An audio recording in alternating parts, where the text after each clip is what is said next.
नमस्कार दोस्तों, study with Madan Verma channel में आप सभी का स्वागत है।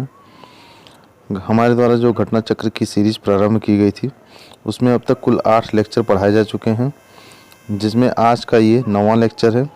यदि इससे पहले आप लोगों ने उन 8 लेक्चरों को नहीं देखा है तो जाकर उन सभी वीडियो को देख लीजिए, क्योंकि ये वीडियो सीरीज एक क्रम श्रृंखला के आधार पर पढ़ाई जा रही है, ताकि आप लोगों को पढ़ने और समझने में सुविधा हो।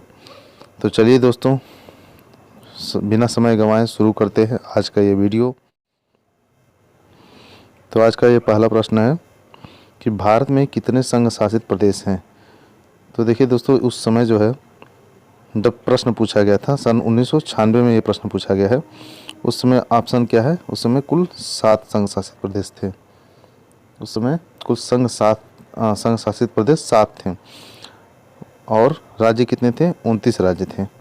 और वर्तमान समय में, यानी वर्तमान समय मतलब 2022, इस समय जो वीडियो बना रहा हूँ मैं, इस समय की स्थिति यह है कि इस समय कुल कितने केंद्र शासित प्रदेश हैं। तो कुल केंद्र शासित प्रदेश यानी 8 हैं, जबकि कुल राज्य कितने हैं, वो है 28। यानी संघ शासित प्रदेश 8 और कुल राज्यों की संख्या वो है 28। ठीक है, चलिए अगला प्रश्न देख लेते हैं। लोकसभा में केंद्र शासित प्रदेशों के लिए कितनी सीटें आरक्षित हैं। तो लोकसभा में केंद्र शासित प्रदेशों के लिए कितनी सीटें आरक्षित हैं, तो ये आरक्षित हैं कुल 20 सीटें।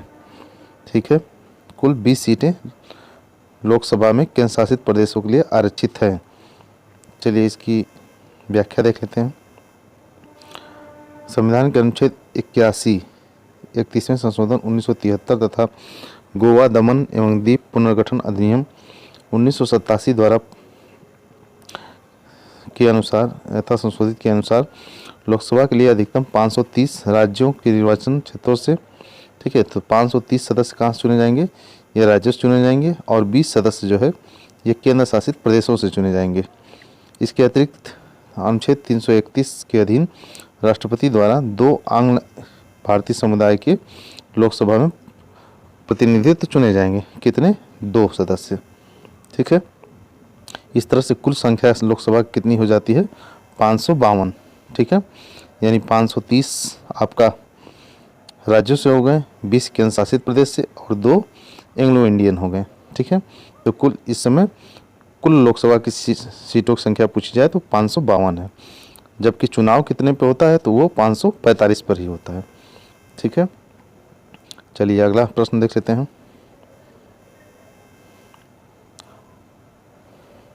राज्य पुनर्गठन आयोग ने 1 नवंबर 1956 को कितने राज्य तथा कितने संघ राज्य बनाए। तो 1 नवंबर 1956 को राज्य पुनर्गठन आयोग द्वारा कुल 14 राज्य और 6 संघ राज्य को निर्माण किया गया था। ठीक है, जब राज्य पुनर्गठन आयोग का निर्माण किया गया था तो 1 नवंबर 1956 को इसके द्वारा कुल 14 राज्य और कुल 6 संघ राज्य, उस समय कुल 14 राज्यों को प्रस्ताव इसने दिया था अपना, और कुल संघ शासित राज्य कितने बताए थे, 6 संघ शासित राज्यों की। चलिए इसकी व्याख्या देख लेते हैं। स्वतंत्रता के पश्चात नए राज्यों के निर्माण के लिए फजल अली की अध्यक्षता में, किसकी अध्यक्षता में दोस्तों, फजल अली की अध्यक्षता में एक राज्य पुनर्गठन आयोग का गठन हुआ। ठीक है, जिसकी सिफारिश पर 14 राज्य और 6 केंद्र शासित प्रदेश स्थापित किए गए।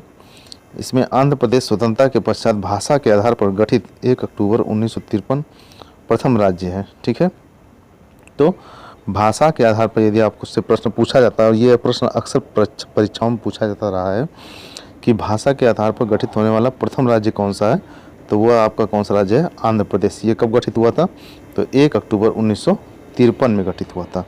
ठीक है, इसे याद रखिएगा। और फजल अली के अध्यक्षता में यह राज्य पुनर्गठन आयोग निर्माण हुआ था। चलिए अगला प्रश्न देख लेते हैं। भारत में कितने राज्य एवं संघीय प्रदेश हैं। तो अभी जो प्रश्न पूछा गया था उस हिसाब से इसमें पूछा गया है। तो उस समय कुल कितने हैं, तो उस समय के हिसाब से सही इसका सही आंसर क्या हो जाएगा? इसका सही आंसर हो जाएगा 28 राज्य और 7 संघ शासित प्रदेश हो जाएंगे। ठीक है, जिसमें राजधानी क्षेत्र भी सम्मिलित है। ठीक है, तो प्रश्न के हिसाब से 28 राज्य और 7 संघ शासित प्रदेश, जबकि वर्तमान समय में 8 संघ शासित प्रदेश हैं और 28 राज्य हैं। 8 कैसे हो गए? जम्मू कश्मीर और लद्दाख ये 2 केंद्र शासित प्रदेशों के रूप में विभाजित हो गया, और दमन और दीव और दादर एवं नगर हवेली को सम्मिलित करके एक केंद्र शासित प्रदेश के रूप में बदल दिया गया है। इसलिए जो है कुल 8 और 28 हैं। ठीक, चलिए अगला प्रश्न देख लेते हैं। तेलंगाना राज्य बन जाने के बाद भारत के राज्यों की संख्या होगी। तेलंगाना राज्य के बन जाने के बाद भारत के राज्यों की संख्या क्या होगी? तो ये हो जाएगी कुल 29 राज्य। तेलंगाना राज्य न बनने से पहले कितने राज्य थे? 28 राज्य थे कुल। कितने राज्य थे? कुल 28 राज्य थे। और इसके बन जाने के बाद कुल कितने राज्य हो गए? तो 29 राज्य हो गए। ठीक है, और इसी 29 में से फिर एक राज्य यानी जम्मू कश्मीर को विभाजित करके लद्दाख और जम्मू कश्मीर 2 केंद्र शासित प्रदेशों का निर्माण हुआ, जिससे कि राज्यों की संख्या पुनः घटकर 28 हो गई। चलिए अगला प्रश्न देख लेते हैं। निम्नलिखित में से कौन संघ राज्य क्षेत्र नहीं है? तो इसमें संघ राज्य क्षेत्र कौन सा नहीं है? तो आप लोगों को पता है कि गोवा जो है संघ शासित प्रदेश नहीं है। चलिए इसकी व्याख्या क्या देखना है? इसमें व्याख्या में वही लिखा है, पहली अनुसूची में राज्यों और संघ राज्य क्षेत्रों का उल्लेख है, इस अनुसूची में गोवा शामिल नहीं है। ठीक है, चलिए अगला प्रश्न देख लेते हैं। किस राज्य की राजधानी का नाम स्वतंत्रता प्राप्ति के बाद अभी तक नहीं बदला गया? यानी स्वतंत्रता प्राप्ति के बाद भी अभी तक इस राज्य की राजधानी का नाम नहीं बदला गया है। ये कौन सी राज्य है? यह है आंध्र प्रदेश। जबकि तमिलनाडु की राजधानी का नाम पहले क्या था? तो इसका नाम था मद्रास, जिसका नाम बदलकर क्या कर दिया गया? चेन्नई। पश्चिम बंगाल की राजधानी का नाम था कलकत्ता, जिसे अब कोलकाता कहा जाता है। केरल की राजधानी का नाम था तिरुवनंतपुरम, जिसे अब त्रिवेंद्रम कहा जाता है। ठीक है, तो ये राजधानी है। चलिए अगला प्रश्न देख लेते हैं, इसकी व्याख्या देख लेते हैं। स्वतंत्रता प्राप्ति के पश्चात आंध्र प्रदेश की राजधानी वही हैदराबाद है। ठीक है, जबकि तमिलनाडु की राजधानी का नाम मद्रास था, जो कि चेन्नई हो गया। पश्चिम बंगाल की राजधानी का नाम कोलकाता हो गया। और केरल की राजधानी का नाम त्रिवेंद्रम था, और अब तिरुवनंतपुरम हो गया है। ठीक है, चलिए अगला प्रश्न देख लेते हैं। दिल्ली है, तो दिल्ली क्या है? दिल्ली एक केंद्र शासित प्रदेश है। दिल्ली क्या है दोस्तों? दिल्ली एक केंद्र शासित प्रदेश है। ठीक, देखिए इसकी व्याख्या में क्या लिखा है। संविधान की प्रथम अनुसूची के अनुसार दिल्ली एक केंद्र शासित प्रदेश है। चलिए अगला प्रश्न देख लेते हैं। निम्नलिखित कथनों में से कौन सा एक गलत है? ठीक, तो गोवा को 1987 में पूर्ण राज्य का दर्जा प्राप्त हुआ, सही है? या तो गोवा को 1987 में पूर्ण राज्य का दर्जा दिया गया था, ये बात सही है। दीव खंबात की खाड़ी में एक टापू है, यह भी सही है। ठीक है, दीव कहाँ है? ये दीव जो है खंबात की खाड़ी में है। दमन और दीव को भारतीय संविधान के 56वें संशोधन द्वारा गोवा से अलग किया गया, यह भी क्या है? सही है। दादर एवं नगर हवेली 1954 तक फ्रांसीसी औपनिवेशिक शासन के अंतर्गत थे, तो ये विकल्प क्या है? गलत है। यानी इसमें सही आंसर क्या हो जाएगा? विकल्प डी सही हो जाएगा। ठीक है, इसकी व्याख्या देख लेते हैं। दादर और नगर हवेली 1954 तक पुर्तगाली शासन के अधीन थे, न कि फ्रांसीसी। ठीक है, जो दादर और नगर हवेली है ये किसके अधीन थे 1954 तक? तो ये पुर्तगालियों के अधीन थे। ठीक है, न कि फ्रांसीसियों के। अंतर्राष्ट्रीय न्यायालय के भारत के पक्ष में निर्णय के पश्चात दादर और नगर हवेली को भारत में मिला लिया गया था। ठीक है, तो जब अंतर्राष्ट्रीय न्यायालय ने निर्णय दिया, उसके बाद भारत के पक्ष में निर्णय दिया था इसने, और दादर और नगर हवेली को भारत में मिला लिया गया था। चलिए अगला प्रश्न देख लेते हैं। सिक्किम भारत का एक राज्य बनाया गया था, तो सिक्किम को कब एक राज्य का दर्जा दिया गया था? तो ये 35वें संविधान संशोधन के अंतर्गत पूर्ण राज्य का दर्जा सिक्किम को दिया गया। चलिए इसकी व्याख्या देख लेते हैं। 35वें संविधान संशोधन 1974 के द्वारा सिक्किम को भारत में सहयुक्त राज्य एसोसिएट स्टेट के रूप में शामिल किया गया था। कब किया गया था? 1974 में। 36वें संविधान संशोधन 1975 द्वारा सिक्किम को 22वां राज्य पूर्ण राज्य का दर्जा प्रदान किया गया। ठीक है, तो 36वें संविधान संशोधन 1975 द्वारा सिक्किम भारत का 22वां राज्य बन गया। ठीक है, चलिए अगला प्रश्न देख लेते हैं। निम्नलिखित संविधान संशोधनों में से किसके द्वारा सिक्किम को विधिवत भारत संघ के एक पूर्ण राज्य के रूप में सम्मिलित किया गया? तो सिक्किम को अभी आपने ऊपर पढ़ा है किसके तहत? 36वें संविधान संशोधन के तहत। ठीक है, सिक्किम को किसके तहत? 36वें संविधान संशोधन के तहत पूर्ण राज्य का दर्जा दिया गया था। चलिए अगला प्रश्न देख लेते हैं। और अगर हाँ दोस्तों, अगर आपको ये वीडियो सीरीज पसंद आ रही हो तो प्लीज़ चैनल को लाइक सब्सक्राइब कर दिया करिए, जिससे कि मुझे भी मोटिवेशन। चलिए दोस्तों अगला प्रश्न देखते हैं। किस संविधान संशोधन द्वारा दिल्ली को राष्ट्रीय राजधानी क्षेत्र का दर्जा दिया गया? तो ये दिया गया था 69वें संविधान संशोधन द्वारा। ठीक है, इसकी व्याख्या देख लीजिए। 69वें संविधान संशोधन अधिनियम 1991 के द्वारा देश की राजधानी दिल्ली को संघ राज्य की श्रेणी में कायम रखते हुए इसके लिए एक विधान सभा और मंत्रिपरिषद का उपबंध किया गया। साथ ही संविधान के अनुच्छेद 239 क में संघ राज्य दिल्ली को राष्ट्रीय राजधानी क्षेत्र एनसीटी का दर्जा दिया गया। ठीक है, तो ये दिल्ली को संघ राज्य क्षेत्र का कब दर्जा दिया गया था? ये दिया गया था 69वें संविधान संशोधन 1991 द्वारा। ठीक है, चलिए अगला प्रश्न देख लेते हैं। बिहार को काटकर एक पृथक वनांचल राज्य का बनाना संभव है? तो राज्य विधानसभा में कानून पारित करके, राज्यपाल द्वारा अध्यादेश को पारित करके, संवैधानिक औपचारिकों को समाप्त करके। तो इनमें से विकल्प क्या होगा? इनमें से कोई नहीं, क्योंकि यह संसद का अधिकार है। ठीक है, आइए इसकी व्याख्या देख लेते हैं।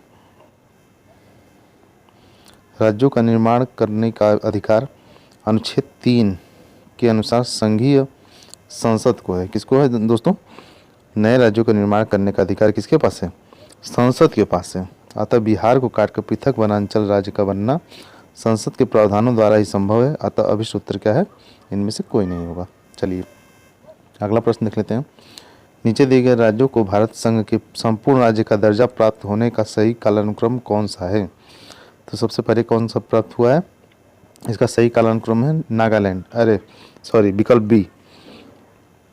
पहले नागालैंड, फिर हरियाणा, फिर सिक्किम, फिर अरुणाचल प्रदेश। चलिए इसकी व्याख्या देख लेते हैं। तो संविधान के अनुच्छेद 3 द्वारा संसद को नए राज्य के निर्माण की शक्ति देता है। ठीक है, नए राज्यों का निर्माण सामान्य विधान के द्वारा किया जाता है। अब देखिए नागालैंड कब बना था? तो नागालैंड बना था 1963 में।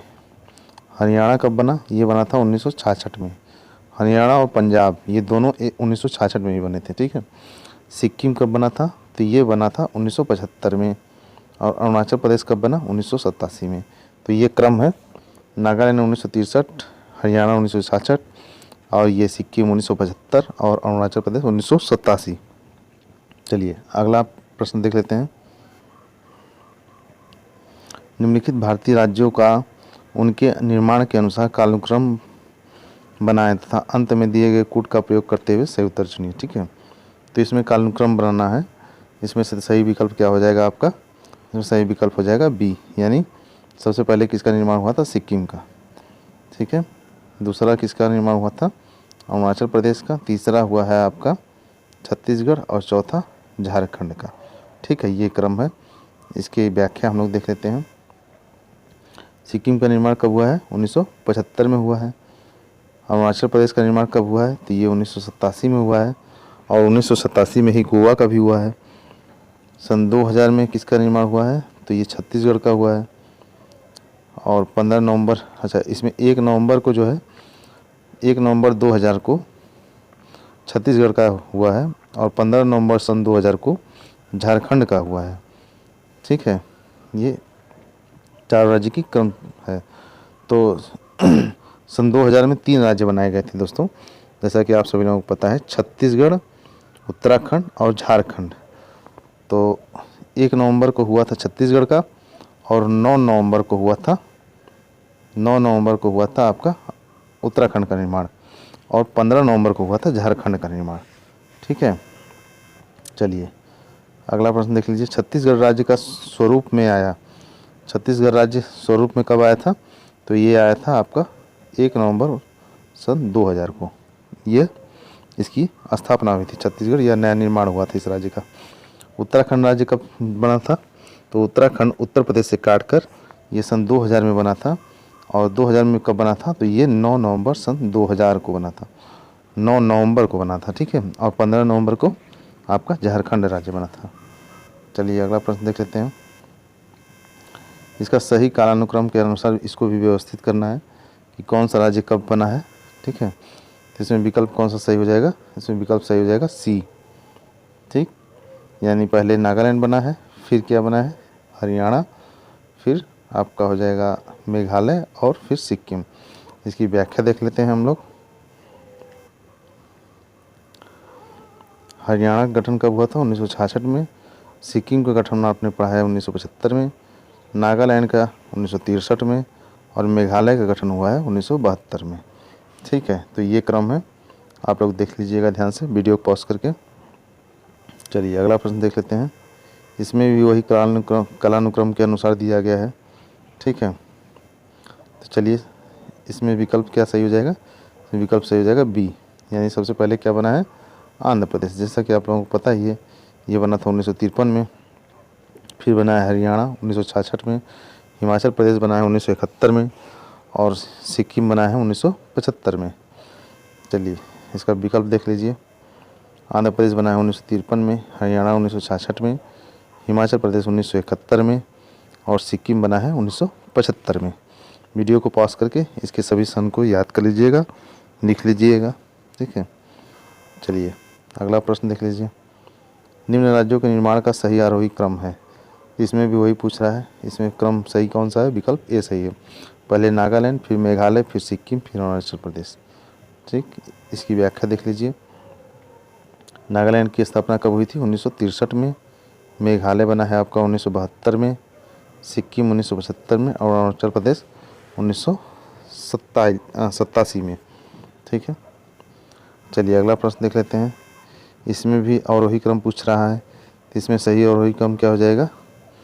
कि राजस्थान पहले बना है, फिर महाराष्ट्र, फिर हरियाणा। ठीक है, इसकी व्याख्या देख लेते हैं हम लोग। हरियाणा कब बना है? 1966 में। महाराष्ट्र बना है आपका 1960 में, और राजस्थान बना है 1956 में। यानी इन सब में सबसे पहले कौन सा बना है? ये बना है आपका राजस्थान 1956 में, फिर महाराष्ट्र बना है 1960 में, और हरियाणा बना है 1966 में। चलिए अगला प्रश्न देख लेते हैं। निम्नलिखित में से किस राज्य का गठन वर्ष 1948 में हुआ? तो 1948 में किसका गठन हुआ था? इसमें से कोई भी विकल्प सही नहीं है। चलिए इसकी व्याख्या देख लेते हैं। प्रश्न में राज्य के लिए स्टेट शब्द का प्रयोग हुआ है। इस आधार पर दिए गए विकल्पों में सही विकल्प नहीं है, परंतु यदि राज्य का अर्थ प्रोविंस लिया जाए तो 1948 में गठित राज्य हिमाचल प्रदेश होगा। ठीक है, उस समय अगर उसका इंग्लिश स्पेलिंग जो है हम राज्य का मतलब प्रोविंस माने, तो उस हिसाब से कौन सा होगा? हिमाचल प्रदेश होगा। यह सबसे पहले 15 अप्रैल 1948 को बना था। ठीक है, चलिए अगला प्रश्न देख लेते हैं। उल्फा उग्रवादी किस राज्य से संबंधित है? तो उल्फा कहाँ संबंधित है? उल्फा संबंधित है असम से। किस राज्य से संबंधित है दोस्तों? यह असम से संबंधित है। चलिए उल्फा के बारे में कुछ पढ़ लेते हैं। उल्फा उग्रवादी संगठन असम राज्य से संबंधित है। इसका पूरा नाम United liberation front of Assam है। इस संगठन का उद्देश्य सैन्य संघर्ष के जरिए संप्रभु समाजवादी असम स्थापित करना है। ठीक, परेश बरुआ तथा अन्य 1979 में इसकी स्थापना की गई थी। ठीक है, चलिए अगला प्रश्न देख लेते हैं। पीपुल्स ऑफ ग्रुप नामक आतंकवादी संगठन स्थित है। तो पीपुल्स ऑफ ग्रुप नामक आतंकवादी संगठन कहाँ स्थित, ये कहाँ संगठन ये स्थित है या सक्रिय है, ये सक्रिय है आंध्र प्रदेश में। ठीक है, पीपुल्स ऑफ ग्रुप आतंकवादी संगठन यह आंध्र प्रदेश में सक्रिय है। इसके बारे में भी थोड़ा पढ़ लेते हैं व्याख्या में। तो पीपुल्स ऑफ ग्रुप PWG कहा जाता है इसे। यह आतंकवादी संगठन की स्थापना 22 अप्रैल 1980 को आंध्र प्रदेश में कोंडापाली सीतारमैया नामक नक्सली नेता ने की थी। किसने? कोंडापाली सीतारमैया नामक नक्सली नेता ने की थी। कहाँ की थी? तो ये आंध्र प्रदेश में की थी। चलिए अगला प्रश्न देख लेते हैं। कावेरी जल विवाद के अंतर्गत राज्य हैं। तो कावेरी जल विवाद के अंतर्गत कौन कौन से राज्य हैं? यह है कर्नाटक, तमिलनाडु, पांडिचेरी और केरल। कर्नाटक, तमिलनाडु, पांडिचेरी, केरल, ये 4 राज्य जो दक्षिण के हैं, दक्षिण भारत के, इन्हीं में आपसी विवाद है कि कावेरी नदी के जल को लेकर। ठीक है, तो कावेरी जल के विवाद किससे किससे हैं? कर्नाटक, तमिलनाडु, पांडिचेरी और केरल राज्य से संबंधित है। चलिए अगला प्रश्न देख लेते हैं। भाषा के आधार पर राज्यों के गठन हेतु राज्य पुनर्गठन आयोग की स्थापना कब की गई थी? तो इसमें से ये जो चारों विकल्प दिए गए हैं, इनमें से कोई भी विकल्प सही नहीं है। ठीक है, तो ये कब किया गया था? राज्य पुनर्गठन आयोग का स्थापना 29 दिसंबर 1953 में की गई थी। ठीक है, और इसने अपनी रिपोर्ट कब सौंपी थी? तो अपनी रिपोर्ट इसने 30 दिसंबर 1955 को सौंपी थी। आयोग के अध्यक्ष फजल अली थे। ठीक है, राज्य पुनर्गठन आयोग के अध्यक्ष कौन थे? फजल अली थे। तथा इसके 2 सदस्य कौन थे? हृदय नारायण कुंजरू और KM पडिक्कर, ये 2 उसके सदस्य थे। चलिए अगला प्रश्न देख लेते हैं। भाषाई आधार पर राज्यों का पुनर्गठन कब किया गया था? तो भाषाई आधार पर राज्यों का पुनर्गठन सन 1956 में किया गया है। इसकी व्याख्या देख लेते हैं हम लोग। न्यायमूर्ति फजल अली आयोग की रिपोर्ट पर राज्यों का पुनर्गठन करने के लिए राज्य पुनर्गठन अधिनियम 1956 में पारित किया गया। ज्ञातव्य है कि आंध्र प्रदेश भाषा के आधार पर गठित होने वाला देश का प्रथम राज्य था। ठीक है, कब गठित किया गया था आंध्र प्रदेश को? ये गठित किया गया था 1953 में। चलिए अगला प्रश्न देख लेते हैं। तो भाषाई आधार पर राज्यों का पुनर्गठन किस वर्ष में पारित किया गया था? तो इसका भी विकल्प वही होगा, 1956 में। चलिए अगला। तो आज की इस वीडियो में बस इतना ही दोस्तों। फिर मिलते हैं अगले लेक्चर सीरीज़ में, अगले लेक्चर में। तब तक के लिए धन्यवाद। और यदि यह वीडियो आपको पसंद आ रही हो तो प्लीज़ चैनल को लाइक और सब्सक्राइब कर दिया।